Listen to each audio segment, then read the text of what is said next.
Story of profit ہود علیہ السلام part 5۔ عربوں میں قوم عاد کا قصہ مشہور تھا۔ یہ قرآن سب سے پہلے کس کو سنایا جا رہا ہے؟ اہل مکہ کو۔ اہل مکہ کیا کرتے تھے؟ وہ آپ صلی اللہ علیہ وسلم کو اسی طرح پریشان کرتے تھے جیسے قوم عاد نے ہود علیہ السلام کو کیا۔ تو یہ سارا، اور وہ ہود علیہ السلام کہاں آئے تھے؟ عرب پیغمبر ہی تھے، وہ عرب میں ہی آئے تھے۔ تو عربوں میں یہ قصہ مشہور تھا، عربوں کو پتہ تھا ان کے بارے میں۔ تو سب سے پہلے نصیحت کس کو کی اللہ تعالیٰ نے ان آیتوں کے ذریعے، اس قصے کے ذریعے؟ اہل مکہ کو، اور اس کے بعد پوری دنیا کے لیے اس میں نصیحت ہے۔ یہ ہمیں کیسے پتہ چلتا ہے کہ ان کا قصہ مشہور تھا؟ اس کی خبر اللہ نے ہمیں سورہ الفجر آیت نمبر 6-8 میں دی۔ اللہ تعالیٰ نے ان کے بارے میں سورہ فجر آیت نمبر 6-8 میں فرمایا کہ یہ ایسی قوم تھی کہ ان کے جیسے لوگ پہلے پیدا نہیں کیے گئے۔ کیا تم نے دیکھا نہیں کہ تمہارے پروردگار نے عاد کے ساتھ کیا سلوک کیا؟ یہ اللہ تعالیٰ اس طرح سے بیان کر رہے ہیں کیونکہ ان لوگوں کو پہلے سے پتہ تھا۔ ان اونچے ستونوں والی قوم ارم کے ساتھ، قوم ارم کو ستونوں والی قوم بھی کہا جاتا ہے کیونکہ پلرز بناتے تھے نا وہ۔ قوم عاد کو قوم ارم بھی کہا جاتا ہے، تو وہ ہمیں اس آیت سے پتہ چلتا ہے۔ جس کے برابر دنیا کے ملکوں میں کوئی اور قوم پیدا نہیں کی گئی۔ یہاں سے ہمیں پتہ چلتا ہے کہ وہ لوگ بہت لمبے چوڑے جائنٹس تھے، ان کے جیسے پھر اللہ تعالیٰ نے کسی ملک میں کوئی قوم ایسی پیدا نہیں کی۔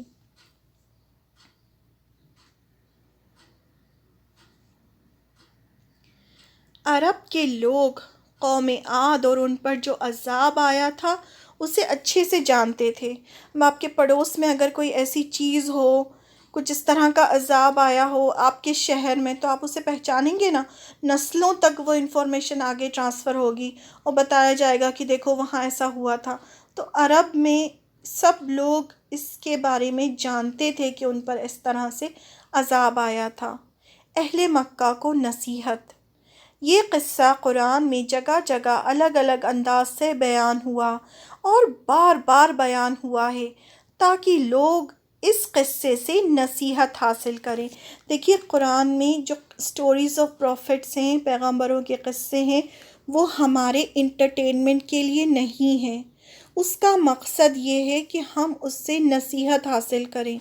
تو اللہ تعالیٰ کا یہ انداز ہے کہ اس طرح سے قصے سنا کر اللہ تعالیٰ نے ہمیں سمجھایا ہے کہ دیکھو انہوں نے ایسا کام کیا تو ان کے ساتھ یہ ہوا، اب تم وہ کام نہیں کرنا ورنہ تمہارے ساتھ بھی وہی انجام ہوگا۔ اہل مکہ بھی بھٹک چکے تھے، اللہ کے ساتھ شرک کر رہے تھے۔ اللہ تعالیٰ نے آپ صلی اللہ علیہ وسلم کو پیغمبر بنا کر بھیجا تاکہ وہ صحیح راستے پر آ جائیں۔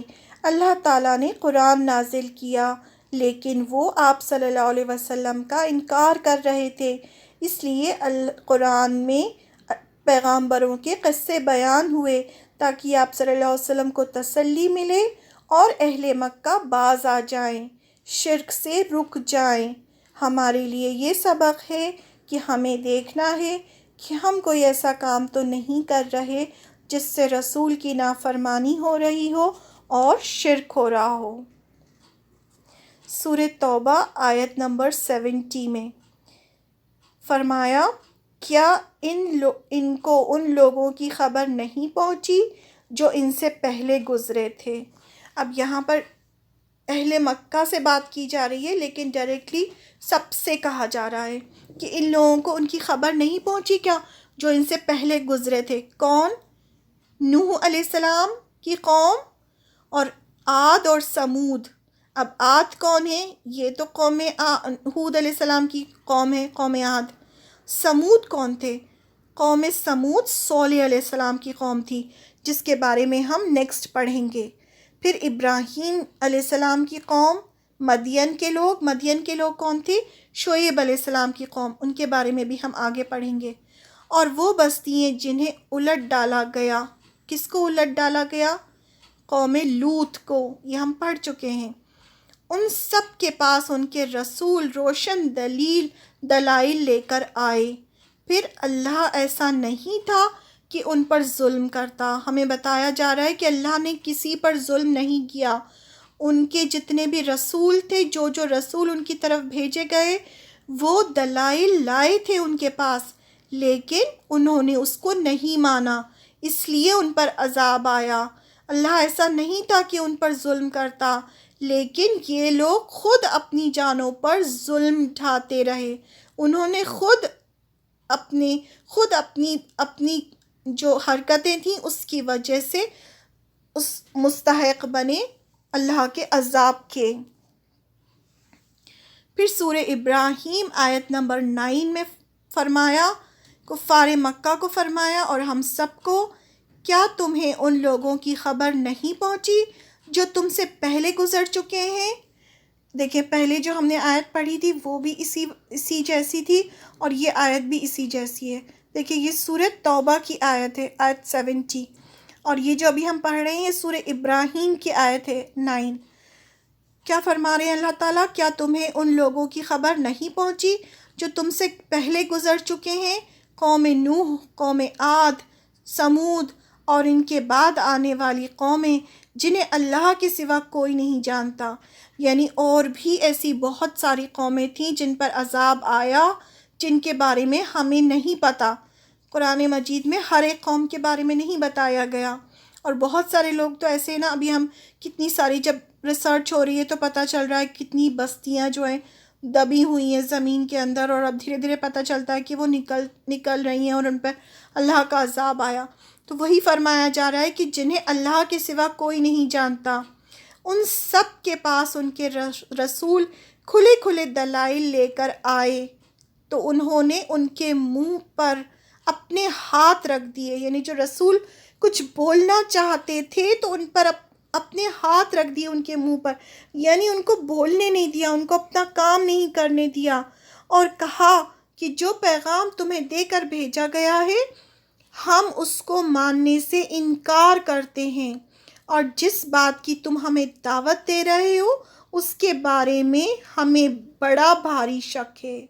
کیا کہا قوم نے؟ جس قوم کو بھی رسول نے پیغام پہنچایا، پہلے تو اس نے منہ پر ہاتھ رکھا، مطلب اس کو بولنے نہیں دیا، پیغام پہنچانے نہیں دیا، اس کے راستے میں رکاوٹیں پیدا کی، اور کیا کہا کہ تم جو دعوت دے کر بھیجے گئے ہو ہمیں اس میں بھاری شک ہے۔ کس چیز میں شک ہے؟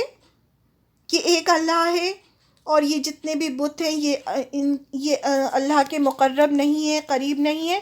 اور دوسرا سب سے بھاری شک جو تھا ان کو قیامت پر تھا، جب ان سے کہا جاتا تھا کہ جب انسان مر جائے گا اور پھر ایک دن قیامت آئے گی اور جب دوبارہ زندہ ہو کے اللہ کے سامنے کھڑے ہوں گے، اس چیز میں ان کو بہت زیادہ شک تھا، اس لیے انہوں نے بات نہیں مانی۔ پھر دیکھیں سورہ فرقان کی آیت ہے یہ 38، سورہ فرقان آیت سورہ نمبر 25 ہے۔ اس میں پھر فرمایا، اسی طرح ہم نے عاد اور سمود اور اصحاب راس کو اور ان کے درمیان بہت سی نسلوں کو تباہ کیا۔ یہاں پر قوم عاد کا ذکر ہوا، قوم سمود کا ذکر ہوا، سمود صالح علیہ السلام کی قوم، اور اب اصحاب الراس جو تھے یہ کنویں والے تھے۔ کہا جاتا ہے کہ حنظلہ علیہ السلام ان کی طرف بھیجے گئے تھے، ان کی الگ اسٹوری ہے، یہ ہم بعد میں پڑھیں گے انشاءاللہ۔ اور ان کے درمیان بہت سی نسلوں کو تباہ کیا، یہ اللہ تعالیٰ ہمیں بتا رہے ہیں۔ پھر آیت نمبر 39، اور ان میں سے ہر ایک کو سمجھانے کے لیے ہم نے مثالیں دیں، اور جب وہ نہ مانے تو ہر ایک کو ہم نے پیس کر رکھ دیا۔ یہ قرآن مجید کی واضح آیتیں ہیں، اس میں کوئی کسی کو ایکسپلینیشن کی ضرورت نہیں ہے، صاف صاف آیتیں ہیں جس میں اللہ کے عذاب کا ذکر ہو رہا ہے۔ پھر آیت نمبر 40 سورہ فرقان کی ہی، اور یہ کفار مکہ اس بستی سے ہو کر گزرتے رہے ہیں جس پر بری طرح پتھروں کی بارش برسائی گئی۔ کس پر پتھروں کی بارش ہوئی؟ قوم لوط پر پتھروں کی بارش ہوئی، اور جب یہ تجارتی قافلے لے کے جاتے تھے اہل مکہ تو وہاں سے گزرتے تھے جارڈن ڈیڈ سی جو ہے بہت دور نہیں ہے، تو ان کے جو ہے قافلے جب شام جاتے تھے، پیلسٹائن جاتے تھے تو وہیں سے ہو کر گزرتے تھے۔ بھلا کیا یہ اس بستی کو دیکھتے نہیں رہے؟ یہ اللہ تعالیٰ فرما رہے ہیں، اللہ تعالیٰ یہ بہت ہی جلالی آیتیں ہیں، بہت غصے میں اللہ تعالیٰ یہ سب فرما رہے ہیں۔ پھر بھی انہیں عبرت نہیں ہوئی، بلکہ ان کے دل میں دوسری زندگی کا اندیشہ تک پیدا نہیں ہوا۔ دوسری زندگی کیا؟ آخرت۔ یعنی یہ سب کچھ دیکھنے کے بعد بھی ان کو آخرت پہ بھروسہ نہیں ہوا۔ اب سورہ عنکبوت 29 سورہ ہے، کتنے آگے جا کے پھر فرمایا 38 آیت میں، اور ہم نے عاد اور سمود کو بھی ہلاک کیا۔ دیکھیں وہی بات قرآن مجید میں الگ الگ جگہ فرمائی گئی، یہی بات ہے لیکن الگ الگ جگہ پر فرمایا جا رہا ہے۔ تو مکہ میں جو عرب تھے وہاں کا ایک طریقہ تھا کہ جب کوئی خاص بات ہوتی تھی تو اسے بار بار دہرایا جاتا تھا۔ تو اسی طرح سے قرآن مجید میں بھی بہت ساری چیزیں جو بہت خاص ہوتی ہیں، اہم ہوتی ہیں، جو بار بار یاد دلانے والی ہوتی ہیں، وہ بار بار دہرائی جاتی ہیں۔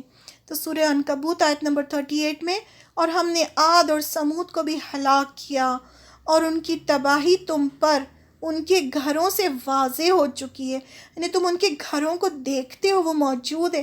ہم جب صالح علیہ السلام کی قوم پڑھیں گے، قوم سمود، تو وہ جو گھر جو وہ بناتے تھے محلوں میں، وہ ابھی تک ویسے کے ویسے موجود ہیں عرب میں، بالکل پورے ایک ایک چیز موجود ہے۔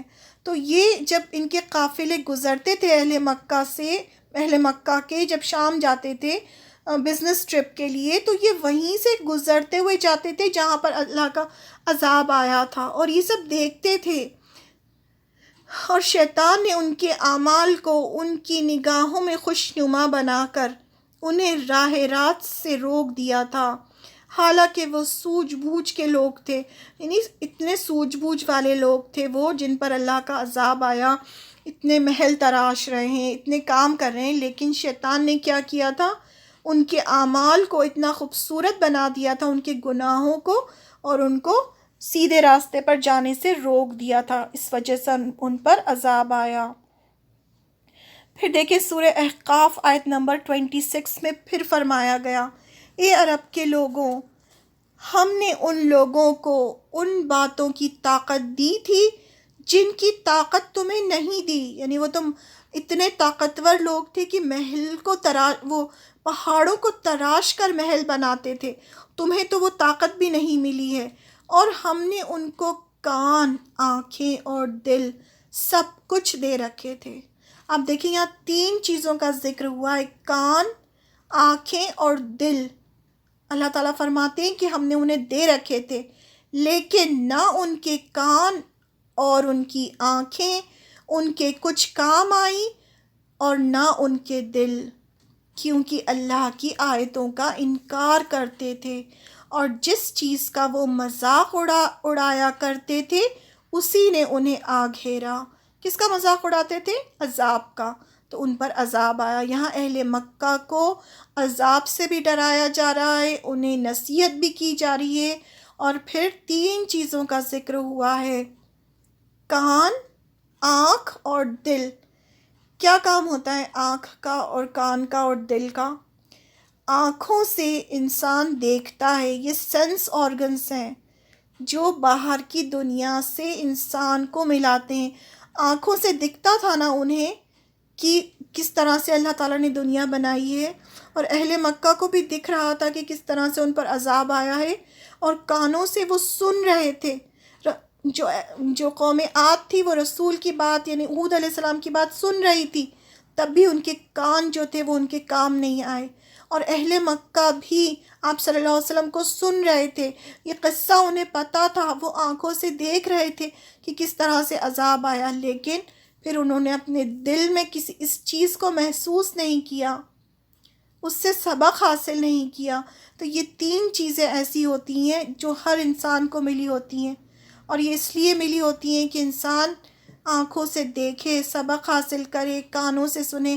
ہم کانوں سے قرآن سن رہے ہیں، ہماری اتنی ساری آیتیں ہمارے اندر جا رہی ہیں، تو دل میں اگر ہمارے چینج نہیں آئے گا تو پھر سینس آرگنز کا اور یہ دل کا کوئی فائدہ نہیں ہے۔ پھر آیت سورہ احقاف کی آیت نمبر 27 میں فرمایا، اور ہم نے اور بستیوں کو بھی ہلاک کیا جو تمہارے ارد گرد واقع تھیں، یعنی جو آس پاس جو تمہارے تھیں ان کو بھی ہم نے ہلاک کیا، جبکہ ہم طرح طرح کی نشانیاں ان کے سامنے لا چکے تھے تاکہ وہ باز آ جائیں۔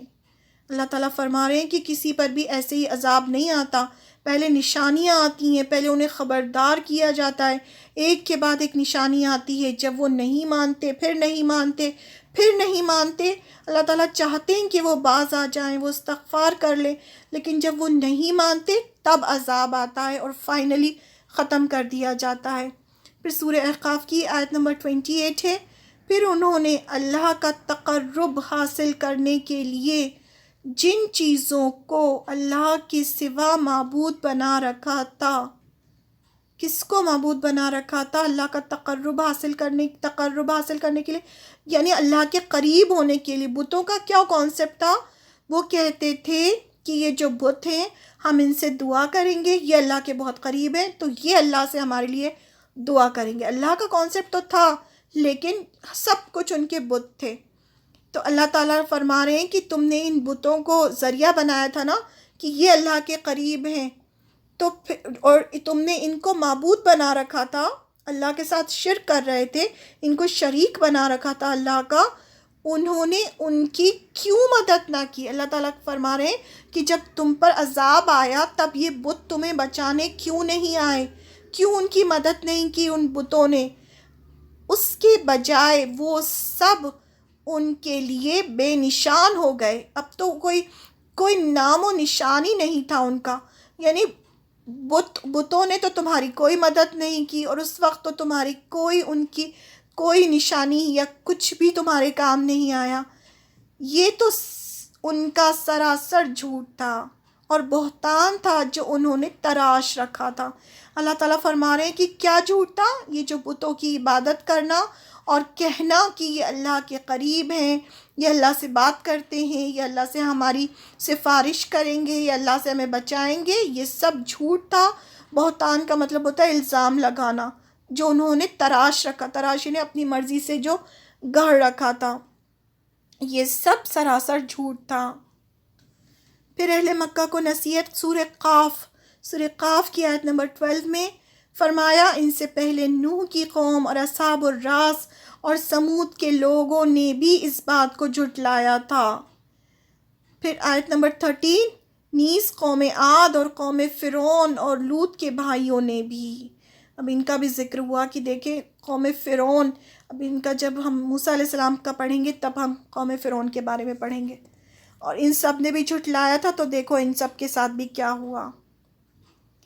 سورہ زاریات، پھر سورہ زاریات بھی سورہ قاف تھی، اس سے پہلے ہم نے کیا پڑھی تھی؟ سورہ قاف۔ سورہ قاف کے بعد پھر کس میں فرمایا اللہ تعالیٰ نے؟ سورہ زاریات میں آیت نمبر 41، نیز قوم عاد میں بھی ہم نے ایسی ہی نشانیاں چھوڑی تھیں۔ پھر یہاں بھی قوم عاد کا ذکر ہے، جب ہم نے ان پر ایک ایسی آندھی بھیجی جو ہر بہتری سے بانجھ تھی، یعنی اس کے اندر کوئی خیر ہی نہیں تھی، ایسی آندھی ہم نے ان پر بھیجی، وہ جس چیز پر بھی گزرتی اسے ایسا کر چھوڑتی جیسے وہ گل کر چورا چورا ہو گئی ہو۔ پھر سورہ نجم آیت نمبر 50 میں پھر یہ بات فرمائی اللہ نے، اور یہ کہ وہی ہے جس نے پچھلے زمانے کی قوم عاد کو ہلاک کیا اور سمود کو بھی، اور کسی کو باقی نہیں چھوڑا، اور اس سے پہلے نوح کی قوم کو بھی ہلاک کیا۔ یہ اللہ تعالیٰ جوڑ رہے ہیں، بے شک وہ سب سے زیادہ ظالم اور سرکش تھے۔ کون؟ نوح علیہ السلام کی قوم بہت زیادہ ظالم اور سرکش تھے۔ نوح علیہ السلام نے ان کو 950 سال سمجھایا لیکن وہ نہیں مانے، تو ان کو بھی ہلاک کیا، اس کا بھی ذکر اللہ تعالیٰ یہ سب اہل مکہ کو اور ہم سب کو نصیحتیں کر رہے ہیں۔ پھر آپ دیکھیں سورہ حاقہ کی آیت نمبر 4 میں، سمود اور عاد کی قوموں نے اس جھنجھوڑ ڈالنے والی حقیقت کو جھٹلایا تھا۔ کیا جھٹلایا تھا؟ قیامت کو، کہ ایک دن قیامت آئے گی، میدان حشر ہوگا اور اللہ کے سامنے دوبارہ کھڑا ہونا ہوگا، اس کو جھٹلایا تھا۔ پھر آیت نمبر 5 میں سورہ حقہ کی نتیجہ یہ کہ جو سمود کے لوگ تھے وہ چنگھاڑ کی ایسی آفت سے ہلاک ہوئے جو حد سے زیادہ خوفناک تھی۔ قوم سمود کو چنگھاڑ یعنی بہت تیز آواز سے اللہ نے ہلاک کیا تھا۔ یہ صالح علیہ السلام کی قوم تھی، یہ عاد علیہ السلام ہود علیہ السلام کے بعد آئیں گے صالح علیہ السلام، یہ ان کی قوم تھی، اس کے بارے میں ذکر ہے۔ پھر آیت نمبر 6، اور جو عاد کے لوگ تھے انہیں ایک ایسے ہی بے قابو طوفانی ہوا سے ہلاک کیا گیا۔ یہاں پر بھی اس کا ذکر ہے کہ اللہ تعالیٰ نے ان کو ہوا سے ہلاک کیا۔ پھر آیت نمبر 7، جسے اللہ نے ان پر 7 رات اور 8 دن لگاتار مسلط رکھا، چنانچہ تم اگر وہاں ہوتے تو دیکھتے کہ وہ لوگ وہاں کھجور کے کھوکھلے تنوں کی طرح پچھاڑے ہوئے پڑے تھے۔ اب کیا ان میں سے کوئی بچا ہوا نظر آتا ہے؟ یہ اہل مکہ کو بھی کہا جا رہا ہے اور یہ ہم لوگوں کو بھی کہا جا رہا ہے۔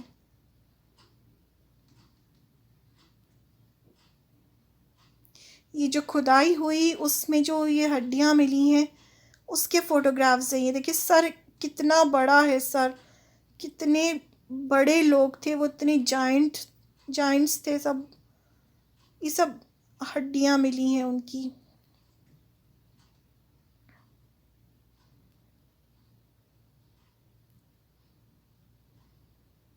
اس طرح سے محل بناتے تھے پہاڑوں پر۔